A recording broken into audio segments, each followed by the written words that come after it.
Daily new Dubai के सब नाजरीन को अस्सलाम वालेकुम। मैं हूं मोहम्मद ज़हीर अख्तर और माशाल्लाह से बहुत ही अच्छी और प्यारी खबर मेरे वो सभी दोस्त तो यूई के अंदर स्पेशली लेबर तबका है मेरा, उनके लिए माशाल्लाह से अच्छी खबर। लाखों दरम के इनामात का ऐलान कर दिया गया। लाखों दरम, कोई एक दो नहीं, हज़ारों बंदों को इनामात मिलेंगे, हज़ारों दरम को। और गवर्नमेंट की तरफ से, दुबई गवर्नमेंट की तरफ से ऐलान किया गया है।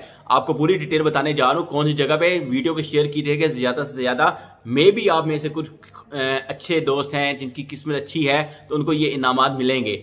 चलते हैं मोबाइल की स्क्रीन पर, पूरी डिटेल बताने जा रहा हूँ। लाजम शेयर कीजिएगा कि अपने भाई दोस्तों के साथ। शर्त ये है मेरे प्यारे दोस्तों, ये देख सकते हैं, ये न्यूज़ आई है यूई के न्यूज़पेपर खरीज टाइम के अंदर। आप पढ़ भी सकते हैं, आपकी स्क्रीन पर पूरी न्यूज़ मैं शेयर कर रहा हूँ। और गौर से सुनिए कि दुबई में 3 खुश किस्मत कारकुन इस इतोरजा पर कारों के कापरे फकर मालक होंगे। ये सब नहीं बल्कि 1000 से ज़्यादा खुश किस्मत कारकुन एप्पल आईफोन जीतेंगे। दुबई में लेबर अमूल के मुस्तकिल कमेटी ने एक दिल दिला देने वाले इक़दाम का ऐलान किया है जिसे सदक के नाम से जाना जाता है, जिसका मतलब खुश टीम के तहत आइए मिलकर ईद मनाइए। इस फलाई इक़दाम में इक़दाम अमारात के कारकुन 300 मिलियन थे ज़्यादा के तोहफ़ जीत सकते हैं। सदक का इक़दाम जबर अली अलकोज और मुसिया के मजदूरों की रहायश गाहों पर होने वाले और दुबई भर में मजदूरों को निशाना बनाता है। ये देख लें, बहुत बड़ा ऐलान है। और आपको बता रहा हूँ कि ये कौन सी जगह पे आपने जाना, जबर अली और अलकोज में। और इसके अलावा ये कौन सी जगह है, ये न्यूज़ में भी है। मैं आपको बताता जाऊँ कि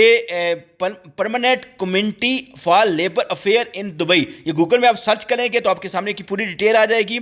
आपकी ये लोकेशनें मिल जाएंगी, आप वहाँ पे जा सकते हैं और इसमें शामिल हो सकते हैं कि हज़ारों के हिसाब से लोगों को इनामात मिलने हैं। मे भी आप में से बहुत से दोस्तों भाइयों को ये इनामात मिल सकें।